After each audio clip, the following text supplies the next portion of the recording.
मैं बहुत जिम्मेदारी से यह बात कह रहा हूं कि चुनाव आयोग के पास कानूनी तौर पर एसआईआर करवाने का कोई औचित्य नहीं है। 327 में मतदाता सूची, सीमांकन, चुनाव संचालन और उसके लिए कानून बनाने की सिफारिश संसद को करने की सत्ता चुनाव आयोग को दी है। कल हमारे सदस्य मनीष तिवारी कहते थे गहन पुनर्निरीक्षण का इनको अधिकार ही नहीं। आर्टिकल 327 पूर्ण अधिकार देता है कि मतदाता सूची इस व्याख्या के आधार पर बनाने का अधिकार चुनाव आयोग को है। मान्यवर एसआईआर पर ही सवाल उठा दिए। मान्यवर इन्होंने कहा कि एसआईआर आज क्यों हो रहा है। मैं इनको थोड़ा इतिहास और मान्यवर एक नई फैशन हो गई, इतिहास बताते हैं तो नाराज हो जाते हैं कि आप इतिहास मत बताइए। अरे भला कोई भी प्रक्रिया, कोई भी देश, कोई भी समाज इतिहास को छोड़कर कैसे आगे बढ़ सकता है। इतिहास कोई भी समाज का महत्वपूर्ण अंग है। मान्यवर हमारे लोकतांत्रिक इतिहास की शुरुआत 1952 से हुई।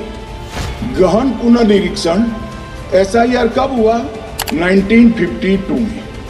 एसआईआर की क्या जरूरत है वो कहते हैं, इसलिए मैं कहता हूँ। तो उस वक्त प्रधानमंत्री कौन थे? जवाहरलाल नेहरू। किस पार्टी से थे? कांग्रेस पार्टी से। दूसरा कब हुआ? 1957। फिर जवाहरलाल नेहरू प्रधानमंत्री थे, कांग्रेस पार्टी से थे। तीसरा हुआ 61 में, उसमें भी जवाहरलाल नेहरू प्रधानमंत्री थे और कांग्रेस पार्टी थे। 65-66 में भी हुआ एक ही गहन पुनर्निरीक्षण 2 साल में हुआ। उस वक्त भी श्री लाल बहादुर शास्त्री प्रधानमंत्री थे, कांग्रेस पार्टी थे। 83-84 में हुआ, इंदिरा जी थी। 87-89 में हुआ, राजीव गांधी थे। 92-93-95 में हुआ, नरसिम्हा राव थे। 2002 और 3 में हुआ, तब श्री अटल बिहारी वाजपेयी। मान्यवर 2004 में गहन पुनर्निरीक्षण समाप्त हुआ, तब डॉक्टर मनमोहन सिंह जी प्रधानमंत्री थे।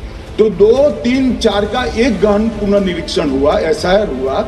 उसमें 2 साल एनडीए के प्रधानमंत्री थे, भाजपा के थे, और 1 साल डॉक्टर मनमोहन सिंह। 2004 के बाद सीधा 2025 में गहन पुनर्निरीक्षण हो रहा है और इस वक्त हम हैं। एक पूरा गहन पुनर्निरीक्षण एसआईआर की प्रक्रिया का आज तक 2004 तक किसी भी दल ने विरोध नहीं किया है। क्योंकि ये चुनाव को पवित्र रखने की प्रक्रिया है, चुनाव के उद्देश्यों को, लोकतंत्र को स्वस्थ रखने की प्रक्रिया है।